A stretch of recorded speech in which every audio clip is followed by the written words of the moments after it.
अलंकार अध्याय 1। उन दिनों नील नदी के तट पर बहुत से तपस्वी रहा करते थे। दोनों ही किनारों पर कितनी ही झोंपड़ियां थोड़ी थोड़ी दूर पर बनी हुई थीं। तपस्वी लोग इन्हीं में एकांतवास करते थे और जरूरत पड़ने पर एक दूसरे की सहायता करते थे। इन्हीं झोंपड़ियों के बीच में जहां तहां गिरजे बने हुए थे। प्रायः सभी गिरजाघरों पर सलीब का आकार दिखाई देता था। धर्मोत्सवों पर साधु संत दूर दूर से वहां आ जाते थे। नदी के किनारे जहां तहां मठ भी थे, जहां तपस्वी लोग अकेले छोटी छोटी गुफाओं में सिद्धि प्राप्त करने का यत्न करते थे। ये सभी तपस्वी बड़े बड़े कठिन व्रत धारण करते थे। केवल सूर्यास्त के बाद एक बार सूक्ष्म आहार करते, रोटी और नमक के सिवाय और किसी वस्तु का सेवन न करते थे। कितने ही तो समाधियों या कंदराओं में पड़े रहते थे। सभी ब्रह्मचारी थे, सभी मिताहारी थे। वह उनका एक कुर्ता और कंटोक पहनते थे। रात को बहुत देर तक जागते और भजन करने के पीछे भूमि पर सो जाते थे। अपने पूर्व पुरुष के पापों का प्रायश्चित करने के लिए वह अपनी देह को भोगविलास ही से दूर नहीं रखते थे, वरन उसकी इतनी रक्षा भी न करते थे जो वर्तमान काल में अनिवार्य समझी जाती है। उनका विश्वास था कि देह को जितना कष्ट दिया जाए, वह जितनी रुग्णावस्था में हो, उतनी ही आत्मा पवित्र होती है। उनके लिए को और फोड़ों से उत्तम श्रृंगार की कोई वस्तु न थी। इस तपोभूमि में कुछ लोग तो ध्यान और तप में जीवन को सफल करते थे, पर कुछ ऐसे लोग भी थे जो ताड़ की जटाओं को बटकर किसानों के लिए रस्सियां बनाते या फल के दिनों में कृषकों की सहायता करते थे। शहर के रहने वाले समझते थे कि यह चोरों और डाकुओं का गिरोह है, ये सब अरब के लुटेरों से मिलकर काफिलों को लूट लेते हैं। किंतु ये भ्रम था। तपस्वी धन को तुच्छ समझते थे। आत्मोद्धार ही उनके जीवन का एकमात्र उद्देश्य था। उनके तेज की ज्योति आकाश को भी आलोकित कर देती थी। स्वर्ग के दूत युवकों या यात्रियों का वेश रहकर इन मठों में आते थे। इसी प्रकार राक्षस और दैत्य हबशियों या पशुओं का रूप धरकर इस धर्माश्रम में तपस्वियों के बहकाने के लिए विचरा करते थे। जब ये भक्तगण अपने अपने घड़े लेकर प्रातःकाल सागर की ओर पानी भरने जाते थे तो उन्हें राक्षसों और दैत्यों के पदचिह्न दिखाई देते थे। ये धर्माश्रम वास्तव में एक सम्रक्षेत्र था जहाँ नित्य और विशेषतः रात को स्वर्ग और नरक, धर्म और अधर्म में भीषण संग्राम होता रहता था। तपस्वी लोग स्वर्गदूतों तथा ईश्वर की सहायता से व्रत, ध्यान और तप से इन पिशाच सेनाओं के आघातों का निवारण करते थे। कभी इंद्रियजनित वासनाएं उनके मर्मस्थल पर ऐसा अंकुश लगाती थी कि वे पीड़ा से विकल होकर चीखने लगते थे और उनकी आर्तध्वनि विन पशुओं की गरज के साथ मिलकर तारों से भूषित आकाश तक गूंजने लगती थी। तब वही राक्षस और दैत्य मनोहर वेश धारण कर लेते थे, क्योंकि यद्यपि उनकी सूरत बहुत भयंकर होती है पर वह कभी भी सुंदर रूप धर लिया करते हैं जिसमें उनकी पहचान न हो सके। तपस्वियों को अपनी कुटियों में वासनाओं के ऐसे दृश्य देखकर विस्मय होता था जिन पर उस समय धुरंधर विलासियों का चित्त मुग्ध हो जाता। लेकिन सलीब की शरण में बैठे हुए तपस्वियों पर उनके प्रलोभनों का कुछ असर न होता था और ये दुष्टात्माएं सूर्योदय होते ही अपना यथार्थ रूप धारण करके भाग जाती थीं। कोई उनसे पूछता तो कहते, हम इसलिए रो रहे हैं कि तपस्वियों ने हमको मारकर भगा दिया है। धर्माश्रम के सिद्धपुरुषों का समस्त देश के दुर्जनों और नास्तिकों पर आतंक सा छाया हुआ था। कभी भी उनकी धर्मप्रायणता बड़ा विकराल रूप धारण कर लेती थी। उन्हें धर्मस्मृतियों ने ईश्वर विमुख प्राणियों को दंड देने का अधिकार प्रदान कर दिया था और जो कोई उनके कोप का भागी होता था उसे संसार की कोई शक्ति बचा न सकती थी। नगरों में, यहाँ तक कि इस्कंद्रिया में भी इन भाषण यंत्रणाओं की अद्भुत दंतकथाएं फैली हुई थीं। एक महात्मा ने कई दुष्टों को अपने सोटे से मारा, जमीन फट गई और वह उसमें समा गए। अतः दुष्टजन, विशेषकर मदारी, विवाहित पादरी और वेश्याएं इन तपस्वियों से थर थर कांपते थे। इन सिद्ध पुरुषों के योगबल के सामने विंजंतु भी शीश झुकाते थे। जब कोई योगी मरणासन होता तो एक सिंह आकर पिंजों से उसकी कब्र खोदता था। इससे योगी को मालूम होता था कि भगवान उसे बुला रहे हैं। वह तुरंत जाकर अपने सहयोगियों के मुख चूमता था, तब कब्र में आकर समाधिस्थ हो जाता था। अब तक इस तपाश्रम का प्रधान इंतनी था, पर अब उसकी अवस्था 100 वर्ष की हो चुकी थी। इसीलिए वह इस स्थान को त्याग कर अपने 2 शिष्यों के साथ, जिनके नाम मकर और अमात्य थे, एक पहाड़ी में विश्राम करने चला गया था। अब इस आश्रम में पापनाशी नाम के एक साधु से बड़ा और कोई महात्मा न था।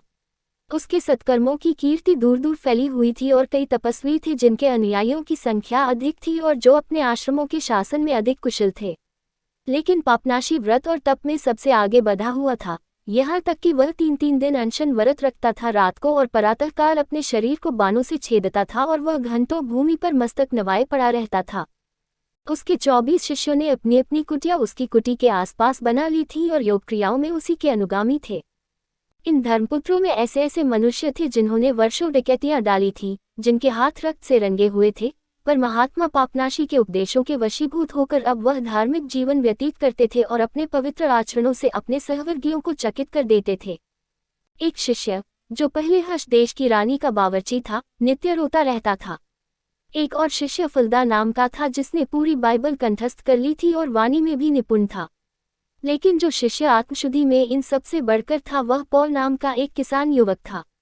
उसे लोग मूर्ख पॉल कहा करते थे, क्योंकि वह अत्यंत सरल हृदय था। लोग उसकी भोली भाली बातों पर हंसा करते थे, लेकिन ईश्वर की उस पर विशेष कृपा दृष्टि थी। वह आत्मदर्शी और भविष्यवक्ता था। उसे इल्हाम हुआ करता था। पापनाशी का जन्मस्थान इस्कंद्रिया था। उसके माता पिता ने उसे भौतिक विद्या की ऊंची शिक्षा दिलाई थी। उसने कवियों के श्रृंगार का आस्वादन किया था और यौवनकाल में ईश्वर के अनादित्व, बल्कि अस्तित्व पर भी दूसरों से वाद विवाद किया करता था। इसके पश्चात कुछ दिन तक उसने धनी पुरुषों के प्रथानुसार इंद्रिय सुखभोग में व्यतीत किए, जिसे याद करके अब लज्जा और ग्लानि से उसको अत्यंत पीड़ा होती थी। वह अपने सहचरों से कहा करता, उन दिनों मुझ पर वासना का भूत सवार था। इसका आशय ये कदापि न था कि उसने व्यभिचार किया था, बल्कि केवल इतना कि उसने स्वादिष्ट भोजन किया था और नाट्यशालाओं में तमाशा देखने जाया करता था। वास्तव में 20 वर्ष की अवस्था तब उसने उस काल के साधारण मनुष्यों की भांति जीवन व्यतीत किया था। वही भोगलिप्सा अब उसके हृदय में कांटे के समान चुभा करती थी। दैवयोग से उन्हीं दिनों उसे मकर ऋषि के सदुपदेशों को सुनने का सौभाग्य प्राप्त हुआ। उसकी काया पलट हो गई। सत्य उसके रोम रोम में व्याप्त हो गया, भाले के समान उसके हृदय में चुभ गया। बपतिस्मा लेने के बाद वह साल भर तक और भद्र पुरुषों में रहा, पुराने संस्कारों से मुक्त न हो सका। लेकिन एक दिन वह गिरजाघर में गया और वहां उपदेशक को ये पद गाते हुए सुना, यदि तू ईश्वर भक्ति का इच्छुक है तो जा, जो कुछ तेरे पास हो उसे बेच डाल और गरीबों को दे दे। वह तुरंत घर गया, अपनी सारी संपत्ति बेचकर गरीबों को दान कर दी और धर्माश्रम में प्रविष्ट हो गया और 10 साल तक संसार से विरक्त होकर वह अपने पापों का प्रायश्चित करता रहा। एक दिन वह अपने नियमों के अनुसार उन दिनों का स्मरण कर रहा था, जब वह ईश्वर विमुख था और अपने दुष्कर्मों पर एक एक करके विचार कर रहा था। साहस याद आया कि मैंने इस्कंद्रिया की एक नाट्यशाला में थायस नाम की एक रूपवती नटी देखी थी। वह रमणी रंगशालाओं में नृत्य करते समय अंग प्रत्यंगों की ऐसी मनोहर छवि दिखाती थी कि दर्शकों के हृदय में वासनाओं की तरंगें उठने लगती थीं। वह ऐसा थिरकती थी, ऐसे भाव बताती थी, लालसाओं का ऐसा नग्न चित्र खींचती थी कि सजीले युवक और धनी वृद्ध कामातुर होकर उसके गृहद्वार पर फूलों की मालाएं भेंट करने के लिए आते। थायस उसका सहर्ष स्वागत करती और उन्हें अपनी अंकस्थली में आश्रय देती। इस प्रकार वह केवल अपनी ही आत्मा का सर्वनाश न करती थी, वरन दूसरों की आत्माओं का भी खून करती थी। पापनाशी स्वयं उसके मायापाश में फंसते फंसते रह गया था। वह कामतृष्णा से उन्मत्त होकर एक बार उसके द्वार तक चला गया था, लेकिन वारांगना के चौखट पर वह ठिठक गया, कुछ तो उठती हुई जवानी की स्वाभाविक कातरता के कारण और कुछ इस कारण कि उसकी जेब में रुपये न थे, क्योंकि उसकी माता इसका सदैव ध्यान रखती थी कि वह धन का अपव्यय न कर सके। ईश्वर ने इन्हीं 2 साधनों द्वारा उसे पाप के अग्निकुंड में गिरने से बचा लिया। किंतु पापनाशी ने इस असीम दया के लिए ईश्वर को धन्यवाद दिया, क्योंकि उस समय उसके ज्ञानचक्षु बंद थे। वह न जानता था कि मैं मिथ्या आनंद भोग की धुन में पड़ा हूँ। अब अपनी एकांत कुटी में उसने पवित्र सलीब के सामने मस्तक झुका दिया और योग के नियमों के अनुसार बहुत देर तक थायस का स्मरण करता रहा, क्योंकि उसने मूर्खता और अंधकार के दिनों में उसके चित्त को इंद्रिय सुख भोग की इच्छाओं से आंदोलित किया था। कई घंटे ध्यान में डूबे रहने के बाद थायस की स्पष्ट और सजीव मूर्ति उसके हृदय नेत्रों के आगे आ खड़ी हुई। अब भी उसकी रूप शोभा उतनी ही अनुपम थी जितनी उस समय जब उसने उसकी कुवासनाओं को उत्तेजित किया था। वह बड़ी कोमलता से गुलाब की सेज पर सिर झुकाए लेटी हुई थी। उसके कमल नेत्रों में एक विचित्र आर्द्रता, एक विलक्षण ज्योति थी। उसके नथुने फड़क रहे थे, अधर कली की भांति आधे खुले हुए थे और उसकी बाहें 2 जलधाराओं के सदृश निर्मल और उज्ज्वल थीं। यह मूर्ति देखकर पापनाशी ने अपनी छाती पीटकर कहा, भगवान तू साक्षी है कि मैं पापों को कितना घोर और घातक समझ रहा हूँ। धीरे धीरे इस मूर्ति का मुख विकृत होने लगा, उसके होंठ के दोनों कोने नीचे को झुककर उसकी अंतवेदना को प्रकट करने लगे।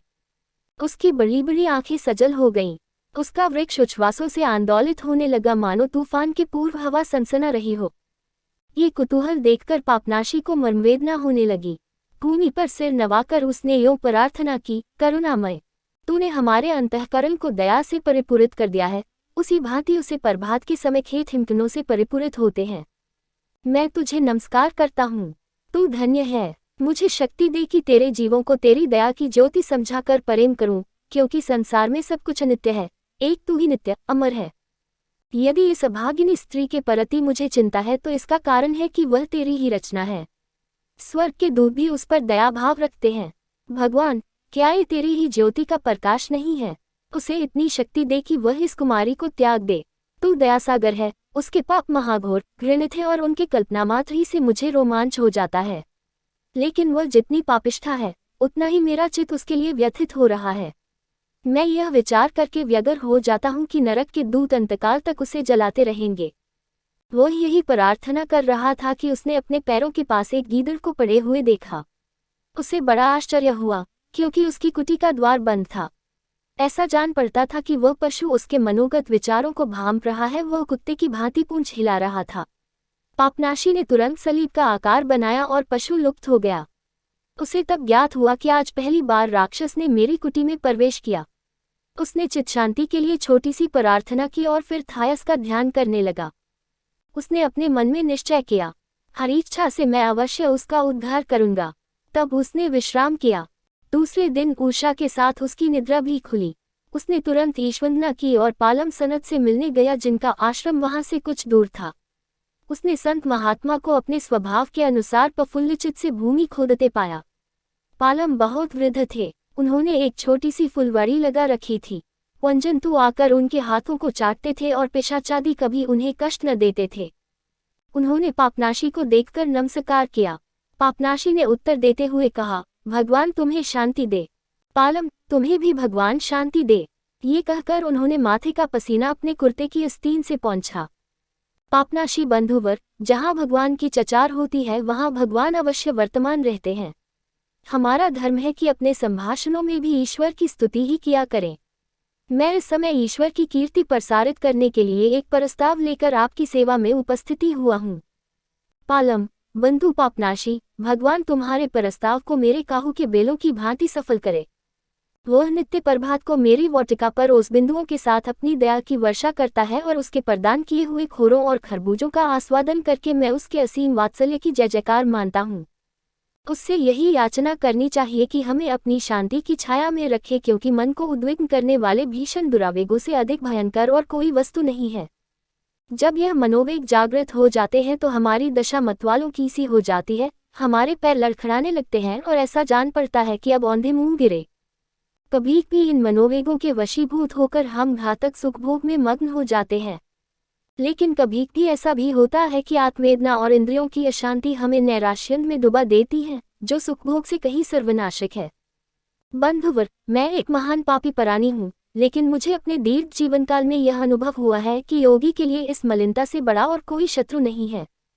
इससे मेरा अभिप्राय उस असाध्य उदासीनता और क्षोभ से है जो कुहरे की भांति आत्मा पर पर्दा डाले रहती है और ईश्वर की ज्योति को आत्मा तक नहीं पहुँचने देती। मुक्ति मार्ग में इससे बड़ी और कोई बाधा नहीं है, और असुरराज की सबसे बड़ी जीत यही है कि वह एक साधु पुरुष के हृदय में शुद्ध और मलिन विचार अंकुरित कर दे। यदि वह हमारे ऊपर मनोहर प्रलोभनों ही से आक्रमण करता तो बहुत भय की बात न थी, पर शोक, वह हमें क्षुब्ध करके बाजी मार ले जाता है। पिता अंतनी को कभी किसी ने उदास या दहखी नहीं देखा। उनका मुखड़ा नित्य फूल के समान खिला रहता था। उनके मधुर मुस्कान ही से भक्तों के चित्त को शांति मिलती थी। अपने शिष्यों में कितने प्रसन्न मुस्कान चित रहते थे। उनकी मुखकांति कभी मनोमालिन्य से धुंधली नहीं हुई।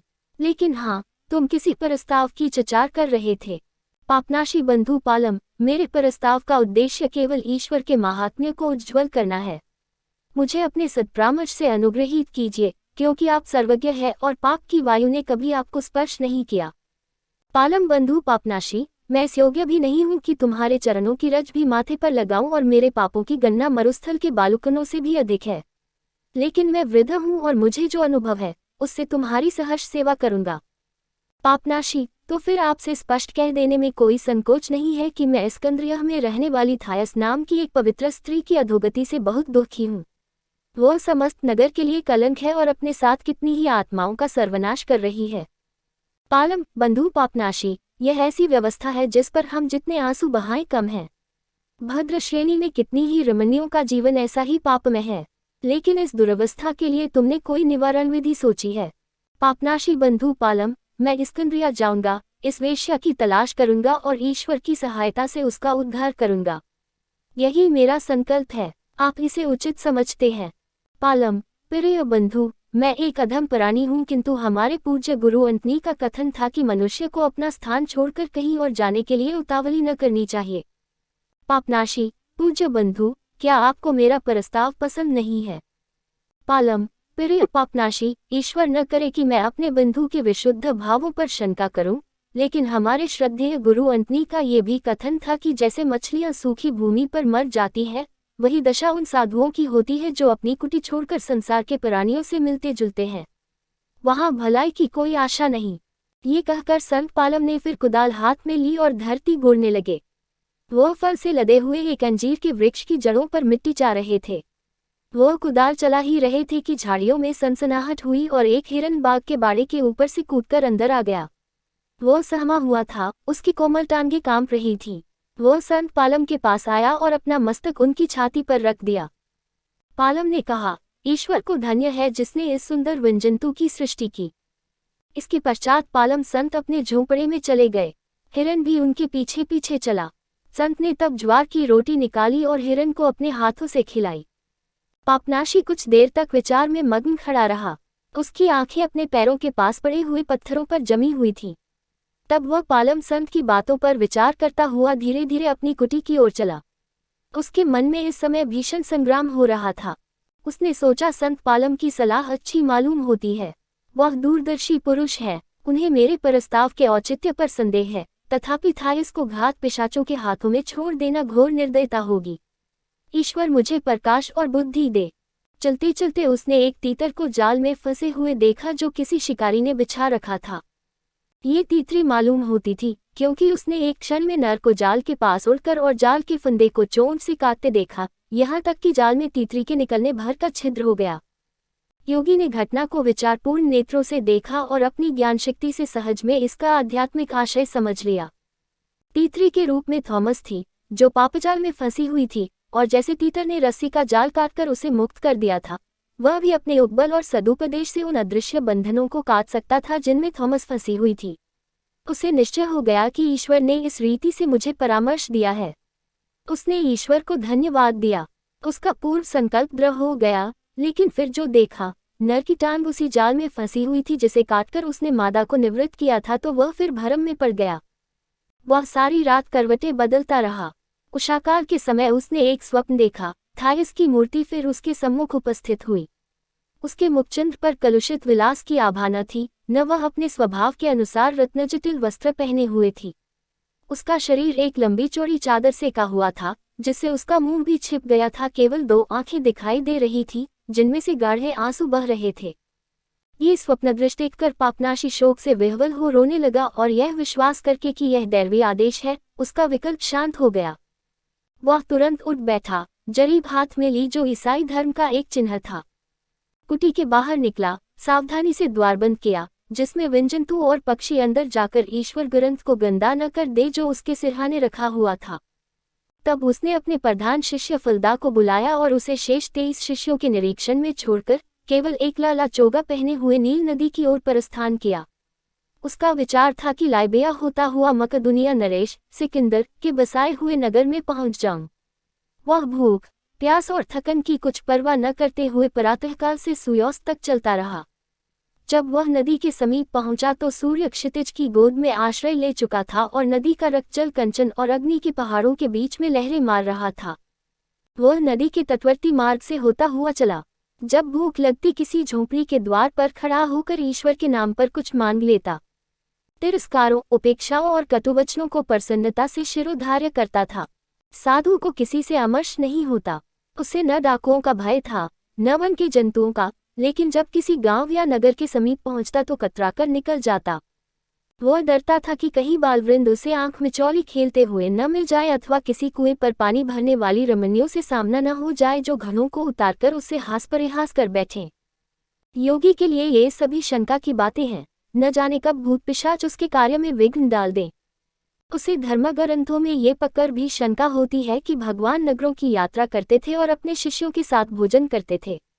योगियों की आश्रम वाटिका के पुष्प जितने सुंदर हैं उतने ही कोमल भी होते हैं, यहाँ तक कि सांसारिक व्यवहार का एक झोंका भी उन्हें झुलसा सकता है, उनकी मनोरम शोभा को नष्ट कर सकता है। इन्हीं कारणों से पापनाशी नगरों और बस्तियों से अलग अलग रहता था कि अपने स्वजातीय भाइयों को देखकर उसका चित्त उनकी ओर आकर्षित न हो जाए। वह निर्जन मार्गों पर चलता था। संध्या समय जब पक्षियों का मधुर कलरव सुनाई देता और समीर के मंद झोंके आने लगते तो अपने कंटोप को आंखों पर खींच लेता कि उस पर प्रकृति सौंदर्य का जादू न चल जाए। इसके प्रतिकूल भारतीय ऋषि महात्मा प्रकृति सौंदर्य के रसिक होते थे। एक सप्ताह की यात्रा के बाद वह सिलसिल नाम के स्थान पर पहुंचा। वहां नील नदी एक संकरी घाटी में होकर बहती है और उसके तट पर पर्वत श्रेणी की दोहरी मेंढी बनी हुई है। इसी स्थान पर मिस्र निवासी अपने पिशाच पूजा के दिनों में मूर्तियां अंकित करते थे। पापनाशी को एक बृहदाकार स्फिंक्स ठोस पत्थर का बना हुआ दिखाई दिया। इस भय से कि इस प्रतिमा में अब भी पैशाचिक विभूतियां संचित न हों, पापनाशी ने सलीब का चिन्ह बनाया और प्रभु मसीह का स्मरण किया। तत्क्षण उसने प्रतिमा के एक कान में से एक चमगादड़ को उड़कर भागते देखा। पापनाशी को विश्वास हो गया कि मैंने उस पिशाच को भगा दिया जो शताब्दियों से इन प्रतिमा में अड्डा जमाए हुए था। उसका धमोत्साह बढ़ा। उसने एक पत्थर उठाकर प्रतिमा के मुख पर मारा। चोट लगते ही प्रतिमा का मुख इतना उदास हो गया कि पापनाशी को उस पर दया आ गई। उसने उसे संबोधित करके कहा, हे प्रेत, तू भी उन प्रेतों की भांति प्रभु पर ईमान ला जिन्हें प्रातःस्मरणीय एंटनी ने वन में देखा था, और मैं ईश्वर, उसके पुत्र और अलग ज्योति के नाम पर तेरे उद्धार करूंगा। ये वाक्य समाप्त होते ही सिंफिक्स के नेत्रों में अग्नि ज्योति प्रस्फुटित हुई, उसकी पलकें कांपने लगी और उसके पाषाण मुख से मसीह की ध्वनि निकली, माना पापनाशी के शब्द प्रतिध्वनित हो गए हों। अतएव पापनाशी ने दाहिना हाथ उठाकर उस मूर्ति को आशीर्वाद दिया। इस प्रकार पाषाण हृदय में भक्ति का बीज आरोपित करके पापनाशी ने अपनी राह ली। थोड़ी देर के बाद घाटी चौड़ी हो गई। वहां किसी बड़े नगर के अवशिष्ट चिन्ह दिखाई दिए। बचे हुए मंदिर जिन खंभों पर अवलंबित थे, वास्तव के उन बड़ी बड़ी पाषाण मूर्तियों ने ईश्वरीय प्रेरणा से पापनाशी पर एक लंबी निगाह डाली। वह भय से कांप उठा। इस प्रकार वह 17 दिन तक चलता रहा। क्षुधा से व्याकुल होता तो वनस्पतियां उखाड़ कर खा लेता और रात को किसी भवन के खंडहर में जंगली बिल्लियों और चूहों के बीच में सो रहता। रात को ऐसी स्त्रियां भी दिखाई देती थीं जिनके पैरों की जगह कांटेदार पूंछ थी। पापनाशी को मालूम था कि यह नारकीय स्त्रियां हैं और वह सलीब के चिन्ह बनाकर उन्हें भागा देता था। 18वें दिन पापनाशी को बस्ती से बहुत दूर एक दरिद्र झोंपड़ी दिखाई दी। वह खजूर के पत्तियों की थी और उसका आधा भाग बालू के नीचे दबा हुआ था। उसे आशा हुई कि इनमें अवश्य कोई संत रहता होगा। उसने निकट आकर एक बिल के रास्ते अंदर झांका। उसमें द्वार न थे तो एक घड़ा, प्याज का एक गट्ठा और सूखी पत्तियों का बिछावन दिखाई दिया। उसने विचार किया, यह अवश्य किसी तपस्वी की कुटिया है और उनके शीघ्र ही दर्शन होंगे। हम दोनों एक दूसरे के प्रति शुभकामना सूचक पवित्र शब्दों का उच्चारण करेंगे। कदाचित ईश्वर अपने किसी कोई द्वारा रोटी का एक टुकड़ा हमारे पास भेज देगा और हम दोनों मिलकर भोजन करेंगे। मन में ये बातें सोचता हुआ उसने संत को खोजने के लिए कुटिया की परिक्रमा की। 100 पग भी न चला होगा कि उसे नदी के तट पर एक मनुष्य पालथी मारे बैठा दिखाई दिया। वह नग्न था। उसके सिर और के बाल सन हो गए थे और शरीर ईंट से भी ज्यादा लाल था।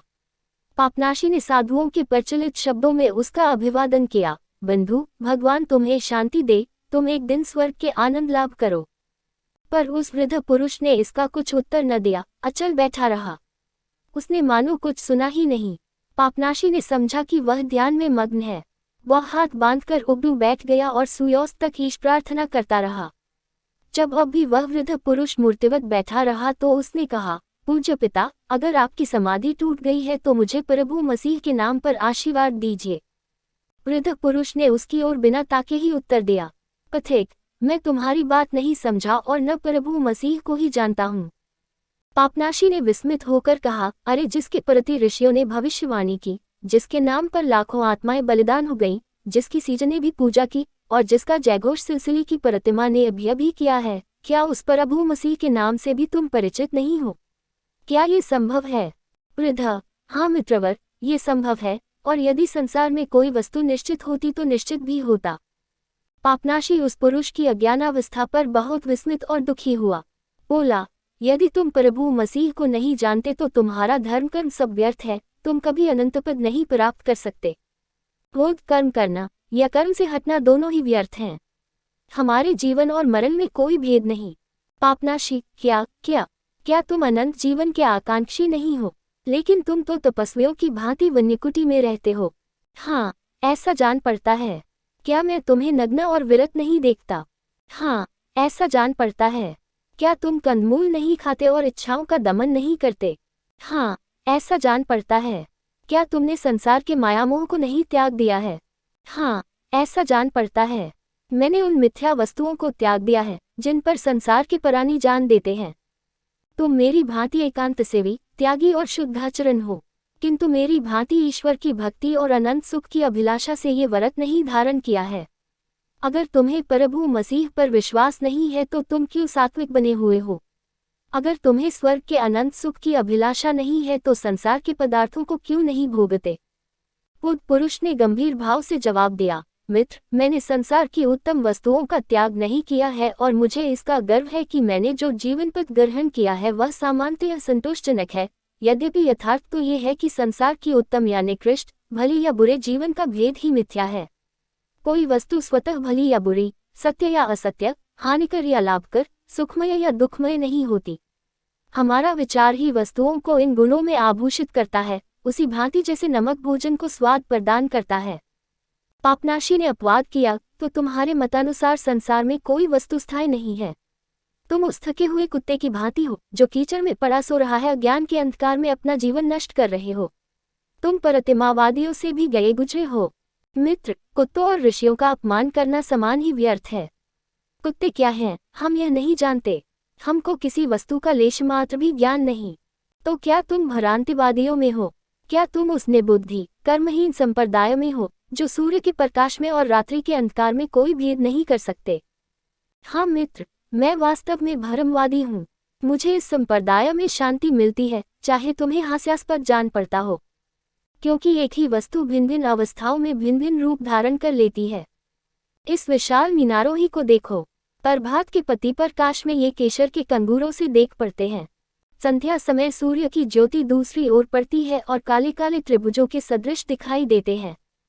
यथार्थ में किस रंग के हैं, इसका निश्चय कौन करेगा? बादलों ही को देखो। वो कभी अपनी दमक से कुंदन को जलाते हैं, कभी अपनी कालिमा से अंधकार को मात करते हैं। विश्व के सिवाय और कौन ऐसा निपुण है जो उनके विविध आवरणों की छाया उतार सके?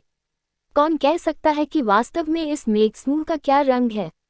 सूर्य मुझे ज्योतिर्मय दिखता है, किंतु मैं उसके तत्व को नहीं जानता। मैं आग को जलते हुए देखता हूँ, पर नहीं जानता कि कैसे जलती है और क्यों जलती है। मित्रवर, तुम व्यर्थ मेरी उपेक्षा करते हो, लेकिन मुझे इसकी भी चिंता नहीं कि कोई मुझे क्या समझता है, मेरा मान करता है या निंदा। पापनाशी ने फिर शंका की, अच्छा एक बात और बता दो, तुम इस निर्जन वन में प्याज और छुहारे खाकर जीवन व्यतीत करते हो, तुम इतना कष्ट क्यों भोगते हो? तुम्हारे ही समान मैं भी इंद्रियों का दमन करता हूँ और एकांत में रहता हूँ, लेकिन मैं ये सब कुछ ईश्वर को प्रसन्न करने के लिए, स्वगीर्य आनंद भोगने के लिए करता हूँ। ये एक माचनीय उद्देश्य है, पर लोक सुख के लिए ही इस लोक में कष्ट उठाना बुद्धिसंगत है। इसके प्रतिकूल व्यर्थ बिना किसी उद्देश्य के संयम और व्रत का पालन करना, तपस्या से शरीर और रक्त को भुलाना निरी मूर्खता है।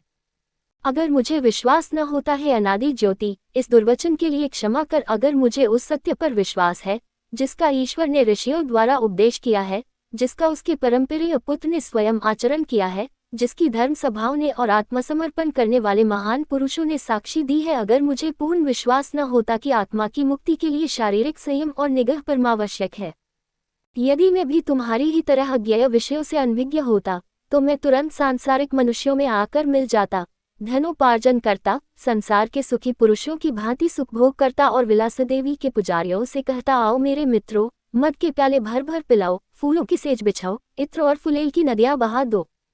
लेकिन तुम कितने बड़े मूर्ख हो कि व्यर्थ ही इन सुखों को त्याग रहे हो। तुम बिना किसी लाभ की आशा के ये सब कष्ट उठाते हो, देते हो, मगर पाने की आशा नहीं रखते और नकल करते हो हम तपस्वियों की, जैसे अबोध बंदर दीवार पर रंग पोतकर अपने मन में समझता है कि मैं चित्रकार हो गया।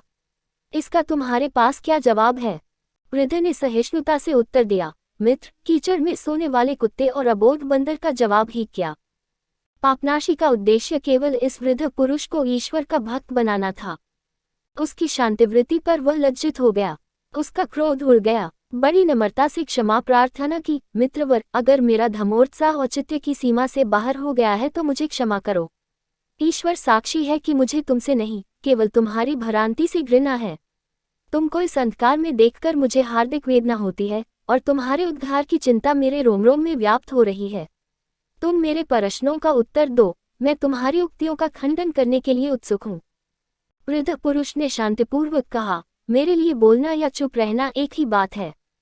तुम पूछते हो, इसलिए सुनो, जिन कारणों से मैंने वह सात्विक जीवन ग्रहण किया है। लेकिन मैं तुमसे इनका प्रतिवाद नहीं सुनना चाहता। मुझे तुम्हारी वेदना, शांति की कोई परवाह नहीं और न इसकी परवाह है कि तुम मुझे क्या समझते हो।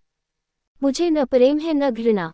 बुद्धिमान पुरुष को किसी के प्रति ममत्व या द्वेष न होना चाहिए। लेकिन तुमने जिज्ञासा की है, उत्तर देना मेरा कर्तव्य है। सुनो, मेरा नाम टिमाक्लीज है। मेरे माता पिता धनी सौदागर थे। हमारे यहाँ नौकाओं का व्यापार होता था। मेरा पिता सिकंदर के समान चतुर और कार्यकुशल था, पर वह उतना लोभी न था। मेरे 2 भाई थे, वह भी जहाजों ही का व्यापार करते थे। मुझे विद्या का व्यसन था। मेरे बड़े भाई को पिताजी ने एक धनवान युवती से विवाह करने पर बाध्य किया, लेकिन मेरे भाई शीघ्र ही उससे असंतुष्ट हो गए। उनका चित्त अस्थिर हो गया। इसी बीच में मेरे छोटे भाई का उस स्त्री से कुलसित संबंध हो गया, लेकिन वह स्त्री दोनों भाइयों में किसी को भी न चाहती थी। उसे एक गवैये से प्रेम था। एक दिन भेद खुल गया। दोनों भाइयों ने गवैये का वध कर डाला। मेरी भावज शोक से अव्यवस्थित चित हो गई। ये तीनों अभागे परानी बुद्धि को वासनाओं की बलिदेवी पर चाकर शहर की गलियों में फिरने लगे। नंगे, सिर के बाल बाए, मुंह से फिचकुर बहाते, कुत्ते की भांति चिल्लाते रहते थे। लड़के उन पर पत्थर फेंकते और उन पर कुत्ते दौड़ाते। अंत में तीनों मर गए और मेरे पिता ने अपने ही हाथों से उन तीनों को कब्र में सुलाया। पिताजी को भी इतना शोक हुआ कि उनका दाना पानी छूट गया और वह अपरिमित धन रहते हुए भी भूख से तड़प तड़प कर परलोक सिधारे। मैं एक विपुल संपत्ति का वारिस हो गया, लेकिन घर वालों की दशा देखकर मेरा चित्त संसार से विरक्त हो गया था। मैंने उस संपत्ति को देशाटन में व्यय करने का निश्चय किया। इटली, यूनान, अफ्रीका आदि देशों की यात्रा की, पर एक प्राणी भी ऐसा न मिला जो सुखी या ज्ञानी हो। मैंने इस्कंद्रिया और एथेंस में दर्शन का अध्ययन किया और उसके अपवादों को सुनते मेरे कान बहरे हो गए। निदान देश विदेश घूमता हुआ मैं भारतवर्ष में जा पहुंचा और वहां गंगा तट पर मुझे एक नग्न पुरुष के दर्शन हुए जो वहीं 30 वर्षों से मूर्ति की भांति निश्चल पद्मासन लगाए बैठा हुआ था। उसके तृणवत शरीर पर लताएं च गई थीं और उसकी जटाओं में चिड़ियों ने घोंसले बना लिए थे, फिर भी वह जीवित था।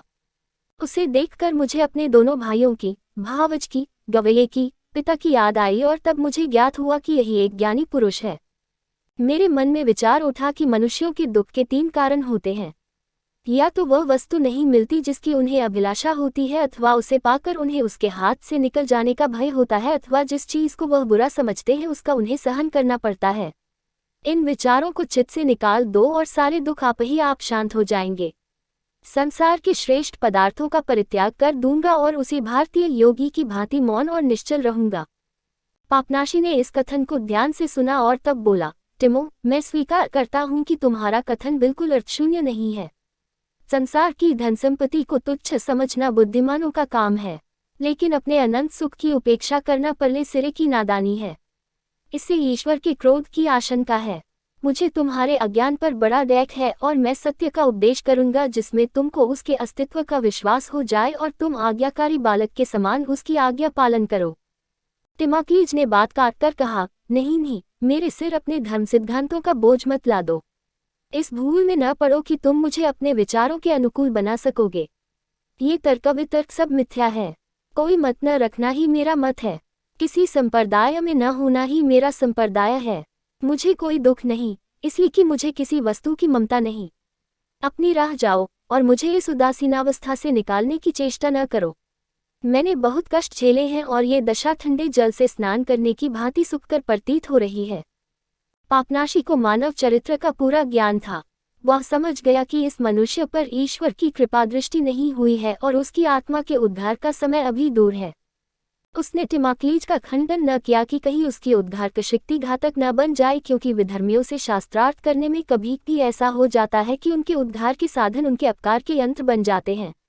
अतएव जिन्हें सद्ज्ञान प्राप्त है उन्हें बड़ी चतुराई से उसका प्रचार करना चाहिए। उसने टिमाक्लीज को नमस्कार किया और एक लंबी सांस खींचकर रात ही को फिर यात्रा पर चल पड़ा। सूर्योदय हुआ तो उसने जलपक्षियों को नदी के किनारे एक पैर पर खड़े देखा। उनकी पीली और गुलाबी गर्दनों को प्रतिबिंब जल में दिखाई देता था। कोमल बेत वृक्ष अपनी हरी हरी पत्तियों को जल पर फैलाए हुए थे। स्वच्छ आकाश में सारसों का समूह त्रिभुज के आकार में उड़ रहा था और झाड़ियों में छिपे हुए बुगलों की आवाज सुनाई देती थी। जहां तक निगाह जाती थी नदी का हरा जल हिलकोरे मार रहा था। उजले पाल वाली नौकाएं चिड़ियों की भांति तैर रही थीं और किनारों पर जहां-तहां श्वेत भवन जगमगा रहे थे। तटों पर हल्का कोहरा छाया हुआ था और द्वीपों के आड़ से जो खजूर, फूल और फल के वृक्षों से के हुए थे। ये बत्तख, लालसर, हारिल आदि ये चिड़ियां कलरव करती हुई निकल रही थी। बाईं ओर मरुस्थल तक हरे भरे खेतों और वृक्षपुंजों की शोभा आंखों को मुग्ध कर देती थी। पके हुए गेहूं के खेतों पर सूर्य की किरणें चमक रही थीं और भूमि से भीनी भीनी सुगंध के झोंके आते थे।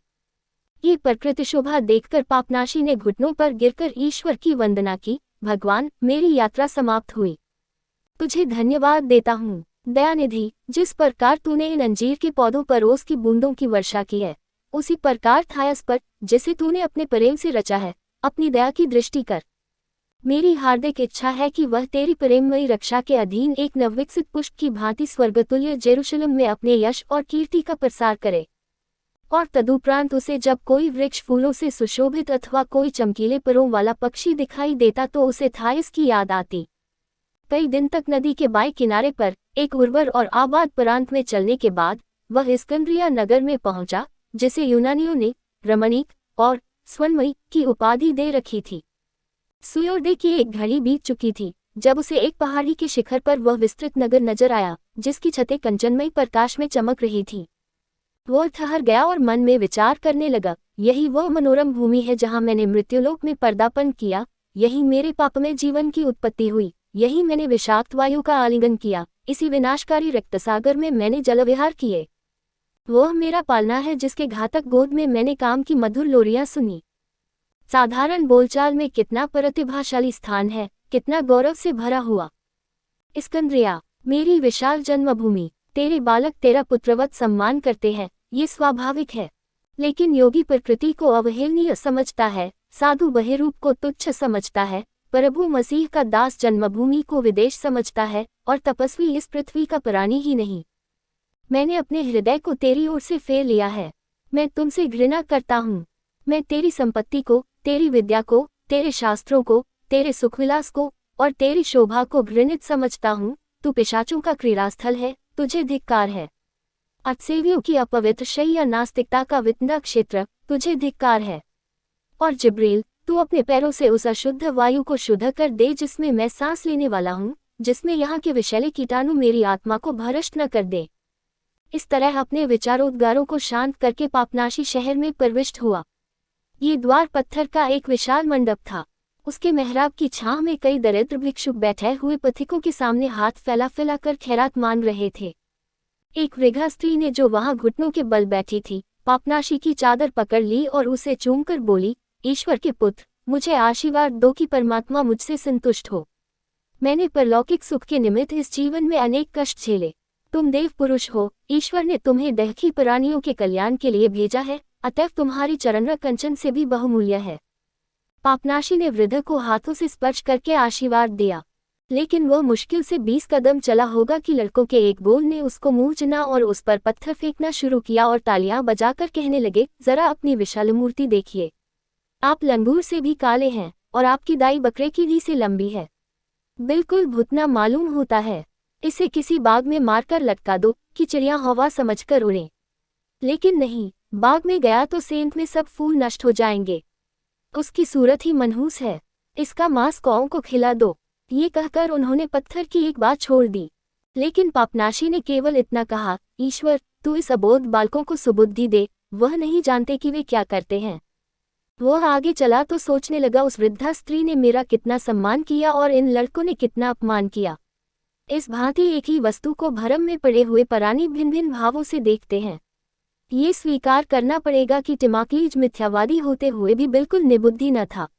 वह अंधा तो इतना जानता था कि मैं प्रकाश से वंचित हूँ।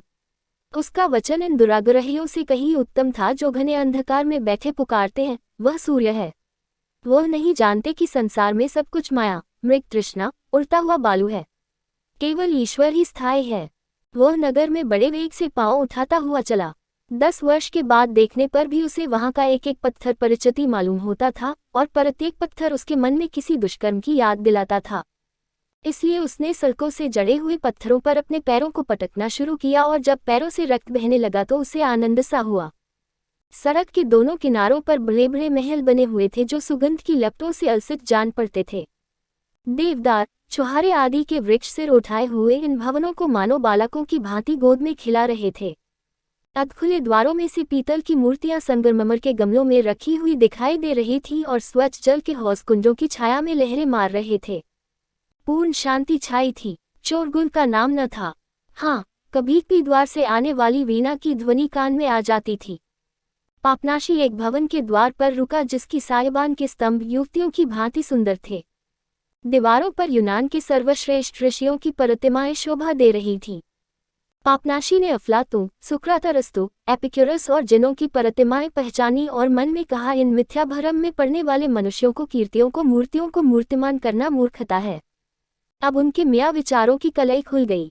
उनकी आत्मा अब नरक में पड़ी सड़ रही है और यहाँ तक कि अफलातून भी, जिसने संसार को अपनी परगलता से गुंजरित कर दिया था, अब पिशाचों के साथ तू मैं कर रहा है। द्वार पर एक हथौड़ी रखी हुई थी।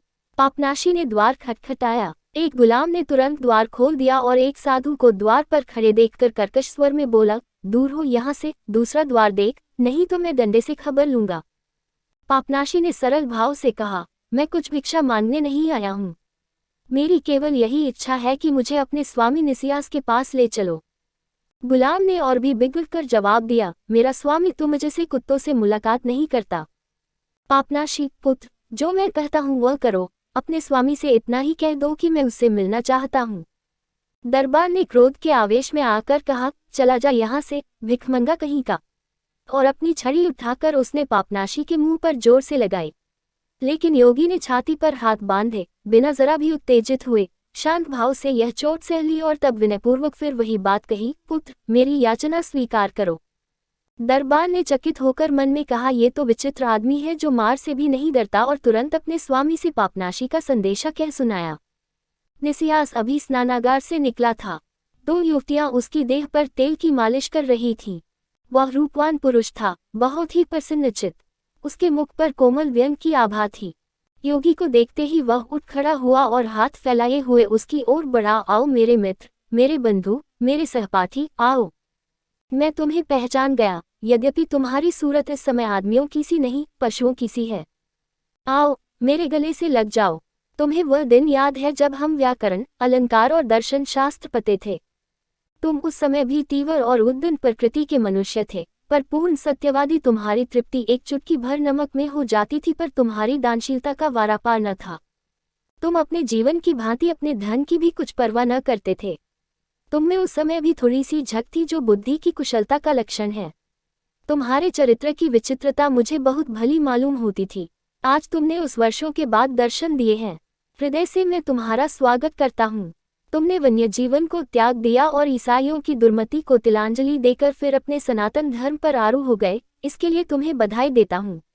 मैं सफ़ेद पत्थर पर इस दिन का स्मारक बनाऊंगा। ये कहकर उसने उन दोनों युवती सुंदरियों को आदेश दिया, मेरे प्यारे मेहमान से हाथों पैरों और दाई में सुगंध लगाओ। युवतियां हंसी और तुरंत एक थाल, सुगंध की शीशी और आईना लाईं। लेकिन पापनाशी ने कठोर स्वर से उन्हें मना किया और आंखें नीची कर ली कि उन पर निगाह न पड़ जाए, क्योंकि दोनों नग्न थीं। निसियास ने तब उसके लिए गावत किए और बिस्तर मंगाए और नाना प्रकार के भोजन और उत्तम शराब उसके सामने रखी। पर उसने घृणा के साथ सब वस्तुओं को सामने से हटा दिया। तब बोला, निसियास, मैंने उस सतपथ का परित्याग नहीं किया जिसे तुमने गलती से ईसाइयों की दुर्मति कहा है। वही तो सत्य की आत्मा और ज्ञान का परान है। आदि में केवल शब्द था और शब्द के साथ ईश्वर था और शब्द ही ईश्वर था। उसी ने समस्त ब्रह्मांड की रचना की। वही जीवन का स्रोत है और जीवन मानव जाति का प्रकाश है।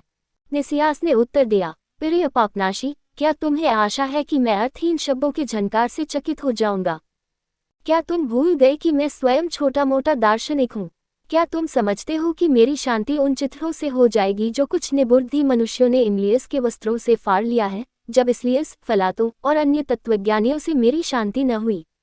ऋषियों के निकाले हुए सिद्धांत केवल कल्पित कथाएं हैं जो मानव सहृदयता के मनोरंजन के निमित्त कही गई है। उनको पकड़ हमारा मनोरंजन उसी भांति होता है जैसे अन्य कथाओं को पकड़। इसके बाद अपने मेहमान का हाथ पकड़कर वह उसे एक कमरे में ले गया जहां हजारों लपेटे हुए भोजपत्र टोकरों में रखे हुए थे। उन्हें दिखाकर बोला, यही मेरा पुस्तकालय है। इसमें उन सिद्धांतों में से कितनों ही का संग्रह है जो ज्ञानियों ने सृष्टि के रहस्य की व्याख्या करने के लिए आविष्कृत किए हैं। सेरापियम में भी अतुल धन के होते हुए सब सिद्धांतों का संग्रह नहीं है। लेकिन शोक, ये सब केवल रोगपीड़ित मनुष्यों की स्वप्न है। उसने तब अपने मेहमान को एक हाथीदांत की कुर्सी पर जबरदस्ती बैठाया और खुद भी बैठ गया। पापनाशी ने इन पुस्तकों को देखकर त्योरियां चाई और बोला, इन सबको अग्नि की भेंट कर देना चाहिए। निसियास बोला, नहीं प्रिय मित्र, यह घोर अनर्थ होगा, क्योंकि रुगन पुरुषों को मिटा दे तो संसार शुष्क और नीरस हो जाएगा और हम सब विचार शैथिल्य के गे में जा पड़ेंगे। पापनाशी ने उसी ध्वनि में कहा, ये सत्य है कि मूर्तिवादियों के सिद्धांत मिथ्या और भ्रांतिकारक है, किंतु ईश्वर ने, जो सत्य का रूप है, मानव शरीर धारण किया और अलौकिक विभूतियों द्वारा अपने को प्रकट किया और हमारे साथ रहकर हमारा कल्याण करता रहा। निसियास ने उत्तर दिया, प्रिय पापनाशी, तुमने ये बात अच्छी कही कि ईश्वर ने मानव शरीर धारण किया, तब तो वह मनुष्य ही हो गया। लेकिन तुम ईश्वर और उसके रूपांतरों का समर्थन करने तो नहीं आए। बतलाओ, तुम्हें मेरी सहायता तो न चाहिए? मैं तुम्हारी क्या मदद कर सकता हूँ? पापनाशी बोला, बहुत कुछ। मुझे ऐसा ही सुगंधित एक वस्त्र दे दो जैसा तुम पहने हुए हो। इसके साथ सुनहरे खड़ाऊं और एक प्याला तेल भी दे दो कि मैं अपनी दाई और बालों में चुपड़ लूं। मुझे 1000 स्वर्ण मुद्राओं की एक थैली भी चाहिए निसियास। मैं ईश्वर के नाम पर और पुरानी मित्रता के नाते तुमसे सहायता मांगने आया हूँ। निसियास ने अपना सर्वोत्तम वस्त्र मंगवा दिया। उस पर किमख्वाब के बूटों में फूलों और पशुओं के चित्र बने हुए थे। दोनों युवतियों ने उसे खोलकर उसका भड़कीला रंग दिखाया और प्रतीक्षा करने लगी कि पापनाशी अपना ऊनी लबादा उतारे तो पहनाए, लेकिन पापनाशी ने जोर देकर कहा कि ये कदापि नहीं हो सकता। मेरी खाल चाहे उतर जाए पर यह ऊनी लबादा नहीं उतर सकता। विवश होकर उन्होंने उस बहुमूल्य वस्त्र को लबादे के ऊपर ही पहना दिया। दोनों युवतियां सुंदरी थीं और वह पुरुषों से शर्माती न थी। वह पापनाशी को इस दुरंगे भेष में देखकर खूब हंसी। एक ने उसे अपना प्यारा सामंत कहा, दूसरी ने उसकी दाढ़ी खींच ली, लेकिन पापनाशी ने उन दृष्टिपात तक न किया।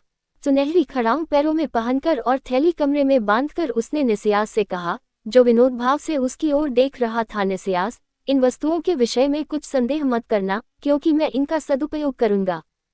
निसियास बोला, प्रिय मित्र, मुझे कोई संदेह नहीं है, क्योंकि मेरा विश्वास है कि मनुष्य में न भले काम करने की क्षमता है न बुरे।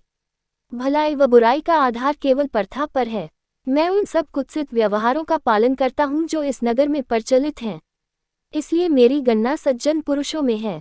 अच्छा मित्र, अब जाओ और चैन करो। लेकिन पापनाशी ने उससे अपना उद्देश्य प्रकट करना आवश्यक समझा। बोला, तुम थायस को जानते हो जो यहाँ की रंगशालाओं का श्रृंगार है? निसियास ने कहा, वो परम सुंदरी है और किसी समय मैं उसके प्रेमियों में था। उसकी खातिर मैंने एक कारखाना और 2 अनाज के खेत बेच डाले और उसके विवर्णन में निकृष्ट कविताओं से भरे हुए 3 ग्रंथ लिख डाले। ये निर्विवाद है कि रूपलालित्य संसार की सबसे प्रबल शक्ति है, और यदि हमारे शरीर की रचना ऐसी होती कि हम यावत जीवन उस पर अधिकृत रह सकते तो हम दार्शनिकों के जीवन और भरम, माया और मोह, पुरुष और प्रकृति की जरा भी परवाह न करते। लेकिन मित्र, मुझे ये देखकर आश्चर्य होता है कि तुम अपनी कुटी छोड़कर केवल थायस की चचार करने के लिए आए हो। ये कहकर निसियास ने एक ठंडी सांस खींची।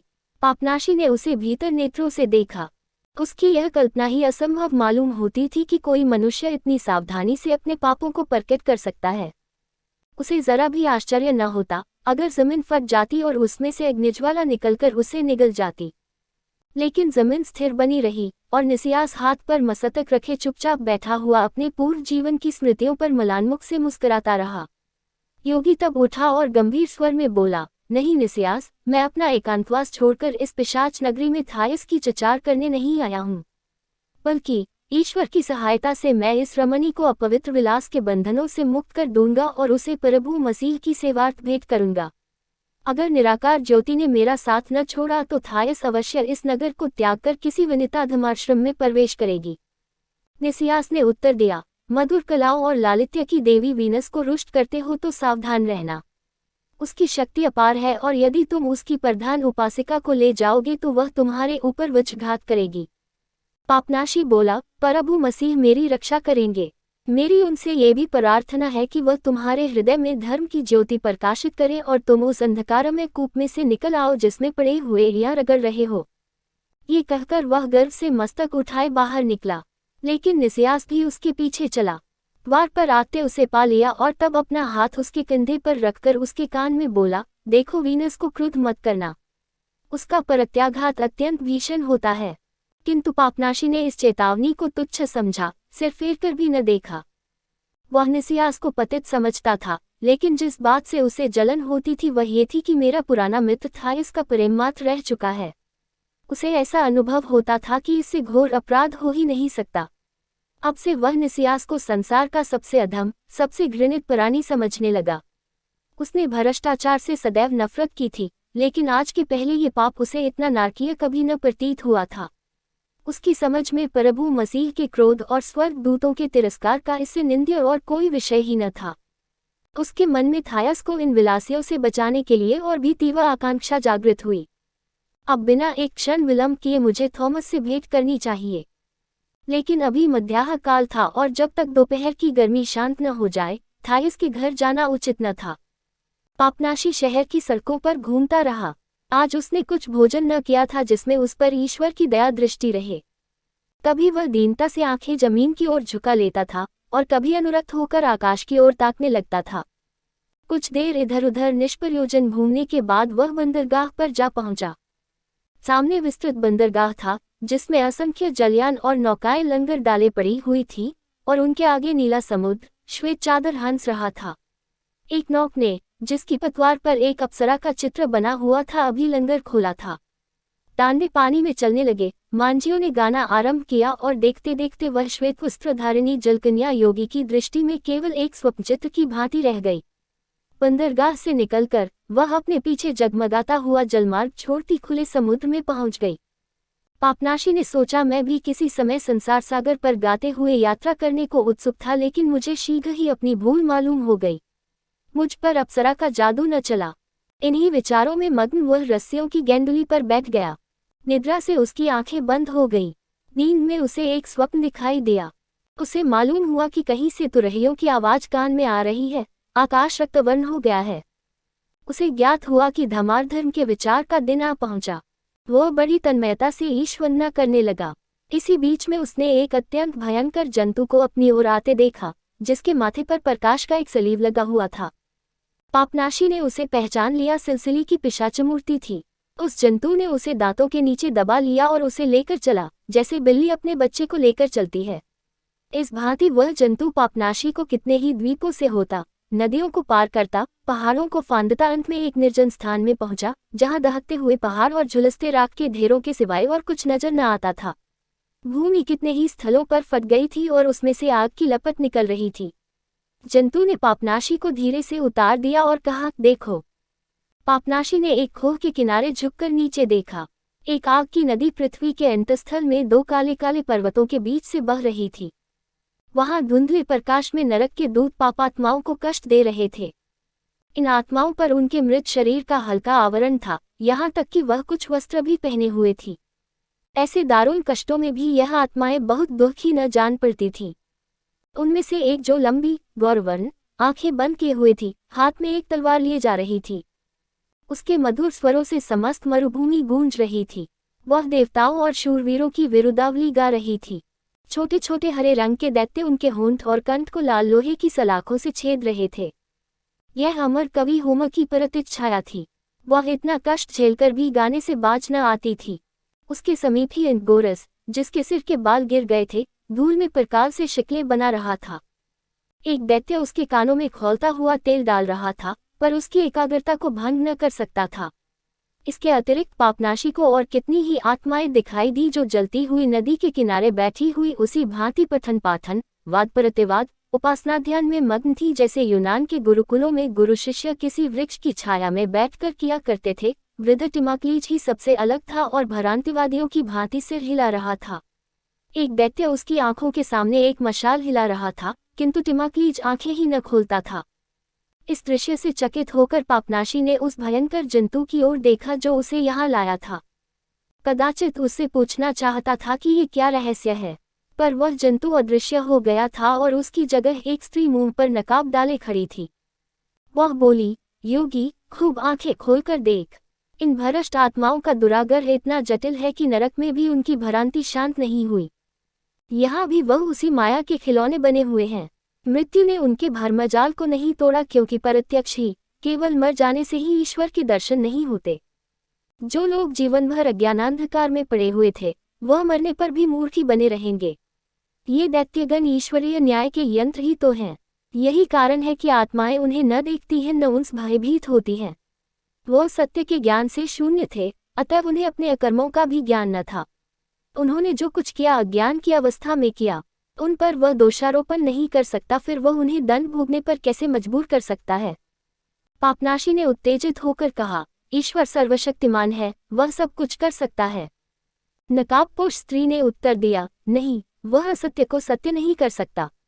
उसको दंड भोग के योग्य बनाने के लिए पहले उनको अज्ञान से मुक्त करना होगा, और जब वह अज्ञान से मुक्त हो जाएंगे तो वह धर्मात्माओं की श्रेणी में आ जाएंगे। पापनाशी उद्विग्न और ममात होकर फिर खोह के किनारों पर झुका। उसने निसियास की छाया को एक पुष्पमाला सिर पर डाले और एक झुलसे हुए मेहदी के वृक्ष के नीचे बैठे देखा। उसके बगल में एक अति रूपवती वेश्या बैठी हुई थी और ऐसा विदित होता था कि वह प्रेम की व्याख्या कर रहे हैं। वेश्या की मुखश्री मनोहर और अप्रतिम थी। उन पर जो अग्नि की वर्षा हो रही थी वह उसकी बूंदों के समान सुखद और शीतल थी, और वह झुलसती हुई भूमि उनके पैरों से कोमल तृण के समान दब जाती थी। ये देखकर पापनाशी की क्रोधाग्नि जोर से भड़क उठी। उसने चिल्लाकर कहा, ईश्वर, इस दुराचारी पर वज्रघात कर। ये निसियास है, उसे ऐसा कुचल कि वह रोए, कराहे और क्रोध से दांत पीसे। उसने थायस को भ्रष्ट किया है। सहसा पापनाशी की आंखें खुल गईं। वह एक बलिष्ठ मांझी की गोद में था। मांझी बोला, बस मित्र, शांत हो जाओ। जल देवता साक्षी है कि तुम नींद में बुरी तरह चौंक पड़ते हो। अगर मैंने तुम्हें संभाल न लिया होता तो तुम अब तक पानी में डुबकियां खाते होते। आज मैंने तुम्हारी जान बचाई। पापनाशी बोला, ईश्वर की दया है। वह तुरंत उठ खड़ा हुआ और इस स्वप्न पर विचार करता हुआ आगे बढ़ा। अवश्य ही ये दुस्वप्न है। नरक को मिथ्या समझना ईश्वरीय न्याय का अपमान करना है। इस स्वप्न को प्रेषक कोई पिशाच है। ईसाई तपस्वियों के मन में नित्य ये शंका उठती रहती कि इस स्वप्न का हेतु ईश्वर है या पिशाच। पिशाचादि उन्हें नित्य घेरे रहते थे। मनुष्यों से जो मुंह मोड़ता है, उसका गला पिशाचों से नहीं छूट सकता। मरुभूमि पिशाचों का क्रीड़ा क्षेत्र है। वहां नित्य उनका शोर सुनाई देता है। तपस्वियों को पराया अनुभव से, स्वप्न की व्यवस्था से ज्ञान हो जाता है कि यह मर्द ईश्वरीय प्रेरणा है या पिशाचिक प्रलोभन। पर कभी भी बहुत यत्न करने पर भी उन्हें भ्रम हो जाता था। तपस्वियों और पिशाचों में निरंतर और महाघोर संग्राम होता रहता था। पिशाचों को सदैव ये धुन रहती थी कि योगियों को किसी तरह धोखे में डालें और उनसे अपनी आज्ञा मनवा लें। संत जॉन एक प्रसिद्ध पुरुष थे। पिशाचों के राजा ने 60 वर्ष तक लगातार उन्हें धोखा देने की चेष्टा की, पर संत जॉन उसकी चालों को ताड़ लिया करते थे। एक दिन पिशाच राजा ने एक वैरागी का रूप धारण किया और जॉन की कुटी में आकर बोला, जॉन, कल शाम तक तुम्हें अनशन व्रत रखना होगा। जॉन ने समझा, वह ईश्वर का दूत है और 2 दिन तक निर्जल रहा। पिशाच ने उन पर केवल यही एक विजय प्राप्त की। यद्यपि इससे पिशाचराज का कोई कुत्सित उद्देश्य न पूरा हुआ, पर संत जॉन को अपनी पराजय का बहुत शोक हुआ। किंतु पापनाशी ने जो स्वप्न देखा था उसका विषय ही कह देता था कि इसका कर्ता पिशाच है। वह ईश्वर से दीन शब्दों में कह रहा था, मुझसे ऐसा कौन सा अपराध हुआ जिसके दंडस्वरूप तूने मुझे पिशाच के फंदे में डाल दिया। सहसा उसे मालूम हुआ कि मैं मनुष्यों के एक बड़े समूह में इधर उधर धक्के खा रहा हूँ। कभी इधर जा पड़ता हूँ, कभी उधर। उसे नगरों की भीड़भाड़ में चलने का अभ्यास न था।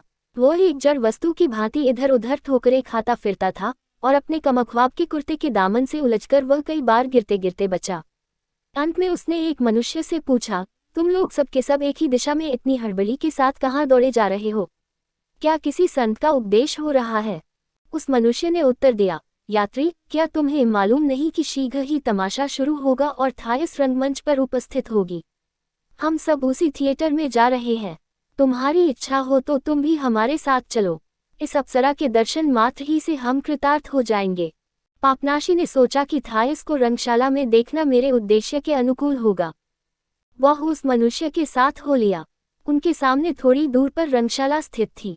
उसके मुख्य द्वार पर चमकते हुए पर्दे पड़े थे और उसकी विस्तृत वृत्ताकार दीवारें अनेक प्रतिमाओं से सजी हुई थी। अन्य मनुष्यों के साथ ये दोनों पुरुष भी तंग गली में दाखिल हुए। गली के दूसरे सिरे पर अर्धचंद्र के आकार का रंगमंच बना हुआ था जो इस समय प्रकाश से जगमगा रहा था। वे दर्शकों के साथ एक जगह पर बैठे। वहां नीचे की ओर किसी तालाब के घाट की भांति सियों की कतार रंगशाला तक चली गई थी। रंगशाला में अभी कोई न था, पर वह खूब सजी हुई थी। बीच में कोई पर्दा न था। रंगशाला के मध्य में कब्र की भांति एक चबूतरा सा बना हुआ था। चबूतरे के चारों तरफ रावटियां थीं। रावटियों के सामने भाले रखे हुए थे और लंबी लंबी खूंटियों पर सुनहरी लटक रही थी। स्टेज पर सन्नाटा छाया हुआ था। जब दर्शकों का अर्धवृत्त ठसाठस भर गया तो मधुमक्खियों की भिनभिनाहट सी दबी हुई आवाज आने लगी। दर्शकों की आंखें अनुराग से भरी हुई बृहद निस्तब्ध रंगमंच की ओर लगी हुई थी। स्त्रियां हंसती थी और नींबू खाती थी और नित्यप्रति नाटक देखने वाले पुरुष अपनी जगहों से दूसरों को हंस हंस पुकारते थे। पापनाशी मन में ईश्वर की प्रार्थना कर रहा था और मुंह से एक भी मिथ्या शब्द नहीं निकलता था, लेकिन उसका साथी नाट्यकाल की अवनति की चचार करने लगा, भाई, हमारी इस कला का घोर पतन हो गया है। प्राचीन समय में अभिनेता चेहरे पहनकर कवियों की रचनाएं उच्च स्वर से गाया करते थे। अब तो वह गूंगों की भांति अभिनय करते हैं। वह पुराने सामान भी गायब हो गए। न तो वह चेहरे रहे जिनमें आवाज को फैलाने के लिए धातु की जीभ बनी रहती थी, न वह ऊंचे खड़ाऊ ही रह गए जिन्हें पहनकर अभिनेतागण देवताओं की तरह लंबे हो जाते थे, न वह ओजस्विनी कविताएं रहीं और न वह मर्मस्पर्शी अभिनय चातुर्य। अब तो पुरुषों की जगह रंगमंच पर स्त्रियों का दौरा है, जो बिना संकोच के खुले मुंह मंच पर आती हैं। उस समय के यूनान निवासी स्त्रियों को स्टेज पर देखकर न जाने दिल में क्या कहते। स्त्रियों के लिए जनता के सम्मुख मंच पर आना घोर लज्जा की बात है। हमने इस कुप्रथा को स्वीकार करके अपने माध्यात्मिक पतन का परिचय दिया है।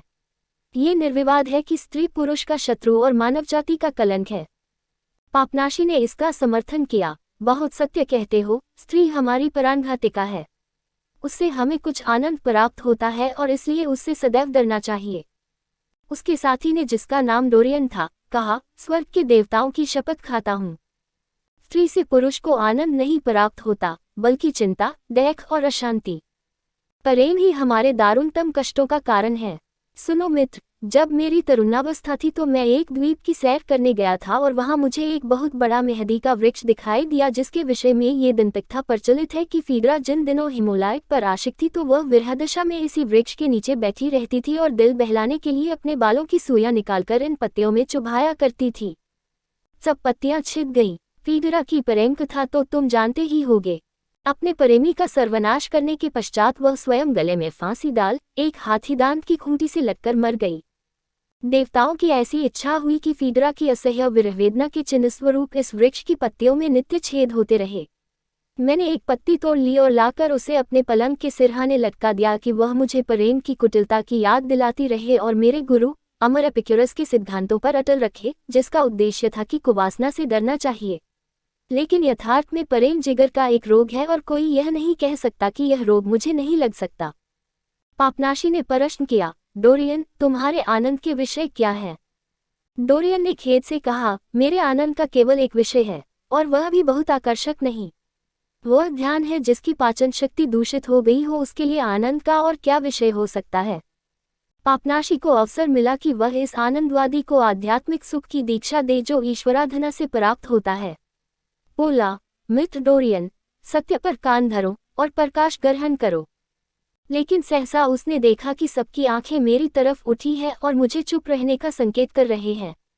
नाट्यशाला में पूर्ण शांति स्थापित हो गई और एक क्षण में वीरगान की ध्वनि सुनाई दी। खेल शुरू हुआ। होमर की इलियड का एक दहखांत दृश्य था। ट्रोजन युद्ध समाप्त हो चुका था। यूनान के विजयी सूरमा अपनी छोलदारियों से निकलकर कूच की तैयारी कर रहे थे कि एक अद्भुत घटना हुई। रणभूमि के मध्य स्थित समाधि पर बादलों का एक टुकड़ा छा गया। एक क्षण के बाद बादल हट गया और एशिलीस का प्रेत सोने के शस्त्रों से सजा हुआ प्रकट हुआ। वह योद्धाओं की ओर हाथ फैलाए मानो कह रहा है, हेलास के सपूतों, क्या तुम यहाँ से प्रस्थान करने को तैयार हो? तुम उस देश को जाते हो जहाँ जाना मुझे फिर नसीब न होगा और मेरी समाधि को बिना कुछ भेंट किए ही छोड़े जाते हो। यूनान के वीर सामंत, जिनमें वृद्ध नेस्टा, अगामेम्नन, उलाइसिस आदि थे, समाधि के समीप आकर इस घटना को देखने लगे। पिर्रिस ने, जो एशिलीस का युवक पुत्र था, भूमि पर मस्तक झुका दिया। उलिस ने ऐसा संकेत किया जिससे विदित होता था वह मृतात्मा की इच्छा से सहमत है। उसने अगामेम्नन से अनुरोध किया, हम सबों को एशिलीस का यश मानना चाहिए, क्योंकि हिलास ही की मानरक्षा में उसने वीरगति पाई है। उसका आदेश है कि परायम की पुत्री कुमारी पॉलिक्सेना मेरी समाधि पर समर्पित की जाए। यूनान वीरों, अपने नायक का आदेश स्वीकार करो। किंतु सम्राट अगामेम्नन ने आपत्ति की, ट्रोजन की कुमारियों की रक्षा करो। परायम का यशस्वी परिवार बहुत डैक भोग चुका है। उसकी आपत्ति का कारण ये था कि वह उलाइसिस के अनुरोध से सहमत है। निश्चय हो गया कि पॉलिक्सेना एशिलीस को बलि दी जाए। मृत आत्मा इस भांति शांत होकर यमलोक को चली गई। चरित्रों के वार्तालाप के बाद कभी उत्तेजक और कभी करुण स्वरों में गाना होता था। अभिनय का एक भाग समाप्त होते ही दर्शकों ने तालियां बजाईं। पापनाशी, जो प्रत्येक विषय में धर्म सिद्धांतों का व्यवहार किया करता था, बोला, अभिनय से सिद्ध होता है कि सत्ताहीन देवताओं का उपासक कितने निर्दयी होते हैं। टोरियन ने उत्तर दिया, ये दोष प्रायः सभी मतवादों में पाया जाता है। सौभाग्य से महात्मा एपिक्यूरस ने, जिन्हें ईश्वरीय ज्ञान प्राप्त था, मुझे अदृश्य की मिथ्या शंकाओं से मुक्त कर दिया। इतने में अभिनय फिर शुरू हुआ। हेक्युबा, जो पॉलिक्सेना की माता थी, उस छोलदारी से बाहर निकली जिसमें वह कैद थी।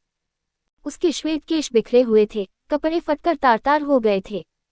उसकी शोकमूर्ति देखते ही दर्शकों ने वेदनापूर्ण आह भरी। हेक्युबा को अपनी कन्या के विषादमय अंत का एक स्वप्न द्वारा ज्ञान हो गया था। अपने और अपनी पुत्री के दुर्भाग्य पर वह सिर पीटने लगी। उलाइसिस ने उसके समीप जाकर कहा, पॉलिक्सेना पर से अपना मातस्त्रेय अब उठा लो।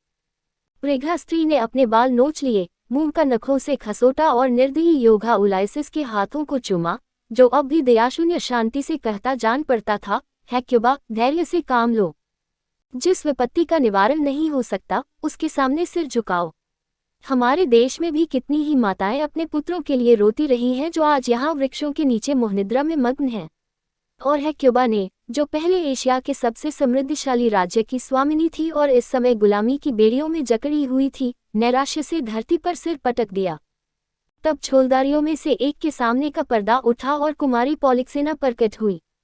दर्शकों में एक सनसनीसी दौड़ गई। उन्होंने थाइस को पहचान लिया। पापनाशी ने उस वेश्या को फिर देखा जिसकी खोज में वह आया था। वह अपने गोरे हाथ से भारी पर्दे को ऊपर उठाए हुए थी। वह एक विशाल प्रतिमा की भांति स्थिर खड़ी थी। उसके अपूर्व लोचनों से गर्व और आत्मोत्सर्ग झलक रहा था और उसके प्रदीप्त सौंदर्य से समस्त दर्शकवृंद एक निरुपाय लालसा के आवेग से थर्रा उठे। पापनाशी का चित्त व्यग्र हो उठा। छाती को दोनों हाथों से दबाकर उसने एक ठंडी सांस ली और बोला, ईश्वर, तूने एक प्राणी को क्यों कर इतनी शक्ति प्रदान की है? किंतु डोरियन जरा भी अशांति न हुआ। बोला, वास्तव में जिन परमाणुओं के एकत्र हो जाने से इस स्त्री की रचना हुई है उसका संयोग बहुत ही नयनाभिराम है।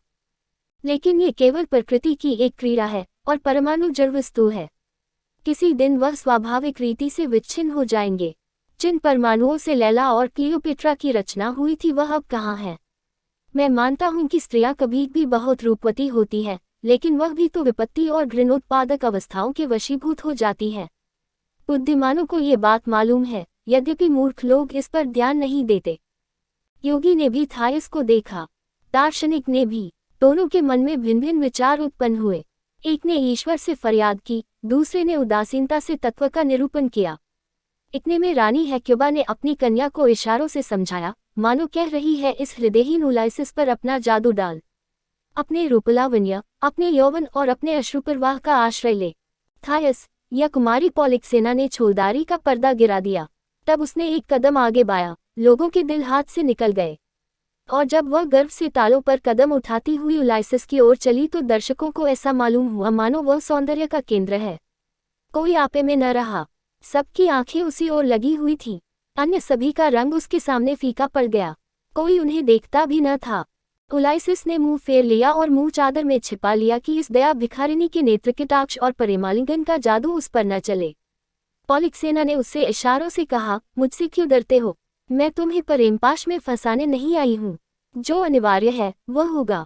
उसके सामने सिर झुकाती हूँ। मृत्यु का मुझे भय नहीं है। परायम की लड़की और वीर हेक्टर की बहन इतनी गई गुजरी नहीं है कि उसकी शैया, जिसके लिए बड़े बड़े सम्राट लालायित रहते थे, किसी विदेशी पुरुष का स्वागत करे। मैं किसी की शरणागत नहीं होना चाहती। हेक्युबा, जो अभी तक भूमि पर अचेतसी पड़ी थी, सहसा उठी और अपनी प्रिय पुत्री को छाती से लगा लिया। यह उसका अंतिम नैराश्यपूर्ण आलिंगन था। पतिवंचित मातृ हृदय के लिए संसार में कोई अवलंब न था। पॉलिक्सेना ने धीरे से माता के हाथों से अपने को छुड़ा लिया, मानो उससे कह रही थी, माता, धैर्य से काम लो। अपने स्वामी की आत्मा को दुखी मत करो। ऐसा क्यों करती हो कि यह लोग निद्रिता से जमीन पर गिरकर मुझे अलग कर लें? थायस का मुखचंद्र इस शोकावस्था में और भी मधुर हो गया था, जैसे मेघ के हल्के आवरण से चंद्रमा। दर्शकवृंद को उसने जीवन के आवेशों और भावों का कितना अपूर्व चित्र दिखाया। इससे सभी मुग्ध थे। आत्मसम्मान, धैर्य, साहस आदि भावों का ऐसा अलौकिक, ऐसा मुग्धकर दिग्दर्शन कराना थायस का ही काम था। यहाँ तक कि पापनाशी को भी उस पर दया आ गई। उसने सोचा, ये चमकदमक अब थोड़े ही दिनों के और मेहमान है, फिर तो ये किसी धर्माश्रम में तपस्या करके अपने पापों का प्रायश्चित करेगी। अभिनय का अंत निकट आ गया। हेक्युबा मूर्छित होकर गिर पड़ी और पॉलिक्सेना उलाइसिस के साथ समाधि पर आई। योद्धागण उसे चारों ओर से घेरे हुए थे। जब वह बलिवेदी पर चढ़ी तो एशिलीज के पुत्र ने एक सोने के प्याले में शराब लेकर समाधि पर गिरा दी। मातमी गीत गाए जा रहे थे। जब बलि देने वाले पुजारियों ने उसे पकड़ने को हाथ फैलाया तो उसने संकेत द्वारा बतलाया कि मैं स्वच्छंद रहकर मरना चाहती हूँ, जैसा कि राजकन्याओं का धर्म है। तब अपने वस्त्रों को उतारकर वह वज्र को हृदयस्थल में रखने को तैयार हो गई। फिर उसने सिर फेरकर अपनी तलवार उसके वक्षस्थल में भोंक दी। रुधिर की धारा बह निकली। कोई लाग रखी गई थी। थायस का सिर पीछे को लटक गया, उसकी आंखें तिलमिलाने लगी और एक क्षण में वह गिर पड़ी। योद्धागण तो बलि को कफन पहना रहे थे। पुष्प वर्षा की जा रही थी। दर्शकों की आर्तध्वनि से हवा गूंज रही थी। पापनाशी उठ खड़ा हुआ और उच्च स्वर से उसने ये भविष्यवाणी की, मिथ्यावादियों और प्रेतों के पूजने वालों, यह क्या भ्रम हो गया है? तुमने अभी जो दृश्य देखा है वह केवल एक रूपक है। उस कथा का आध्यात्मिक अर्थ कुछ और है, और यह स्त्री थोड़े ही दिनों में अपनी इच्छा और अनुराग से ईश्वर के चरणों में समर्पित हो जाएगी।